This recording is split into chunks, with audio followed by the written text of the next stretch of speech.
Mais um vídeo aqui no canal da Bolívia que me emociona, dessa vez falando do pós-jogo entre Sampaio Corrêa e Náutico. Esse vídeo sendo gravado logo após o jogo ser encerrado, então o jogo acabou de acabar e eu tô na emoção da partida logo para fazer esse vídeo e postar logo, direto, sem edição, sem nada.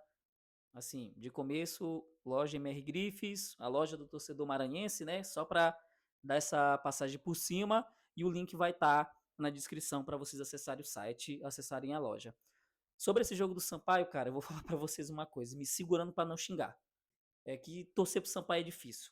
Que nada, quando as coisas têm que dar certo, quando tudo tem que dar certo, né? Sempre tem algo para atrapalhar, sempre tem alguma besteira, alguma cagada.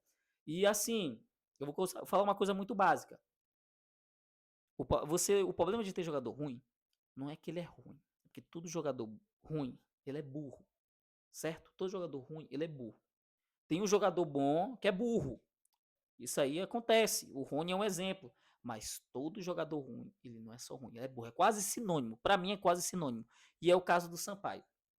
Tanto com o Elivelton, que entrou muito mal, ele entrou como lateral, entrou muito mal, tomou todas as piores decisões possíveis, perdendo gol, tocando errado, não se apresentando bem, e ao Cavi, que para mim foi o grande responsável por essa derrota, porque a equipe do Náutico é horrível, a equipe do Náutico é limitadíssima, a equipe do Náutico, se não reforçar, vai brigar para não cair para a Série D, lembrando que está disputando a Série C, e o Cavi conseguiu dificultar um jogo que poderia ser tranquilo, um jogo que poderia estar na mão do Sampaio, porque o Náutico, com um a mais, não estava conseguindo pressionar, não estava conseguindo atacar, não estava conseguindo criar. Parecia muitas das vezes que era o Sampaio que tinha um jogador a mais e o Náutico que estava com um a menos, porque era um time espaçado, é um time perdido, é um time que a defesa também falha muito. Mas, né, o Cavi tinha que ir lá como um belo e bom jogador burro, e eu ainda tenho que aturar que a gente brigou na justiça por causa desse maluco, tomar um amarelo por reclamação, e logo em seguida, um pouquinho depois, consegui lá, quase 15 minutos depois, uma expulsão e uma jogada de falta.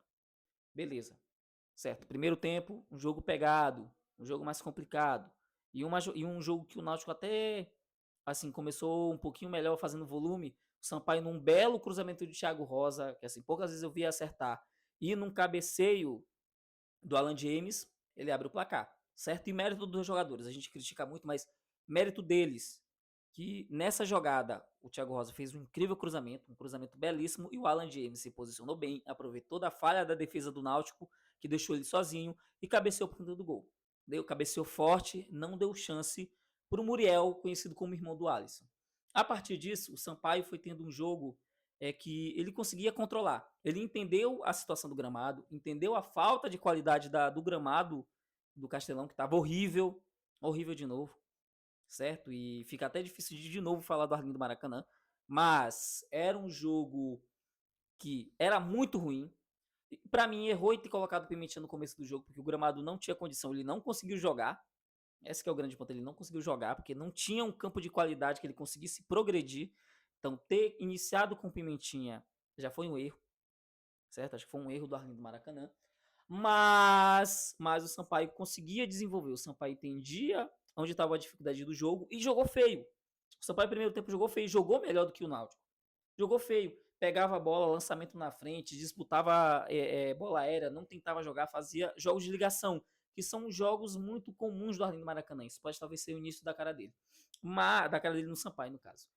Mas entendeu que o jogo era feio. E eu acredito eu que se termina o primeiro tempo com os 11 e vai para o segundo tempo com os 11, o Sampaio poderia ter feito o segundo gol. Porque a defesa do Náutico ia para cima, que precisava vencer, também estava em crise, e ao mesmo tempo ia deixar espaço. E olha que com 10 jogadores o Sampaio tinha espaço para progredir nesse segundo tempo. Mas beleza, no primeiro tempo sai com 1 a 0, ia tendo um jogo bom em relação ao Sampaio, um jogo de qualidade, aquilo que a gente tinha visto nos últimos dias do Sampaio, nos últimos jogos do Sampaio. E o Cavi vai lá e faz merda. O Cavi vai lá e faz cagada. O Cavi vai lá e estraga o jogo todo. É o grande responsável. Se é pra xingar alguém, é ele. Beleza? Ele foi o cara que decidiu a partida contra a equipe do Sampaio. O Alan James fez um trabalho de decidir positivamente, a favor, e ele vai lá e decide contra. Segundo tempo, o Sampaio vai se segurando, o Sampaio vai se segurando. A gente sabe que a defesa é falha, a gente sabe que a defesa ela não é segura, que o Alan sozinho, que hoje fez uma grande partida e uma defesaça no fim do jogo, não ia ser suficiente e foi o que aconteceu. Quando se deu ali por volta, acho que dos 13 minutos, cruzamento na área, o Rai dá a casquinha, aí a falha da defesa, porque foram 4 caras para a primeira bola, para o primeiro pau, lá ele, ou o primeiro poste na primeira trave, e ficou 2 caras sozinhos só para fechar, né, da cabeçadinha, fechando para dentro do gol 1-1. Mas a partir daí, o jogo ficou muito laicado. Ou melhor, o jogo ficou muito, assim, equilibrado, porque o Náutico tentava chegar, teve chances, a gente não pode negar que teve chances, mas não sabia aproveitar, porque o time do Náutico é muito ruim. Mas ao mesmo tempo, o Sampaio também vinha criando. O Sampaio começava a achar espaços. O Alan Stacey criou algumas jogadas, inclusive no início do primeiro tempo, perdeu algumas chances que poderiam ter sido gol, inclusive uma do Thiago Rosa, que foi uma jogadaça do Alan Stacey. E depois com, acredito eu, o Thiaguinho, que o Alan Stacey, ou acho que foi o Alan Stacey ou o Thiago Rosa que jogou a bola muito para trás dele ali, chutou longe. Mas o Sampaio teve mais chances antes do empate, e depois do empate continuou criando. Mas é aquela questão, se você tem jogador ruim, você vai usar ele. E quando ele é ruim, ele é burro. E no segundo tempo, várias escolhas erradas, várias. Aí a gente tem até que descontar em relação porque foi uma questão mesmo de estar com um a menos, aí tá correndo por 2 e os jogadores cansados. Os jogadores cansados já ruins ainda estavam cansados, então as decisões eram péssimas. Mas aí eu tiro o Elivelton dessa brincadeira porque o Elivelton entra no segundo tempo para fazer a dobra de lateral e erra tudo. Ele sabota o Sampaio. Até o Bacurau entrou e tentou fazer alguma coisa, mas ele sabota o Sampaio. De verdade, ele sabota o Sampaio nesse segundo tempo. E algumas chances de empate, inclusive uma que ele saiu cara a cara com o goleiro, que o zagueiro conseguiu recuperar, foi perdida por ele. Então é um empate que poderia olhar o copo meio cheio e dizer que o Sampaio teve uma melhora, que o Arlindo Maracanã conseguiu fazer alguma coisa, que o Arlindo Maracanã tem uma visão melhor de jogo, o Arlindo Maracanã faz o mínimo, que é olhar o jogo, entender a situação do jogo e tentar mudar a partir disso. Mas algumas mudanças, como o caso de ter botado o Elivelton, de ter feito dobra de lateral, eu achei que não foram muito agradáveis.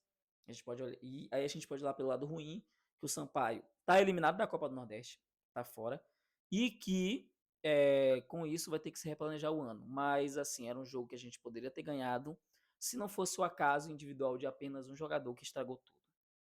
Então é isso. Muito obrigado a você que assistiu até agora. Siga, né? E inscreva-se no nosso canal, curta, comente e compartilhe. Falou!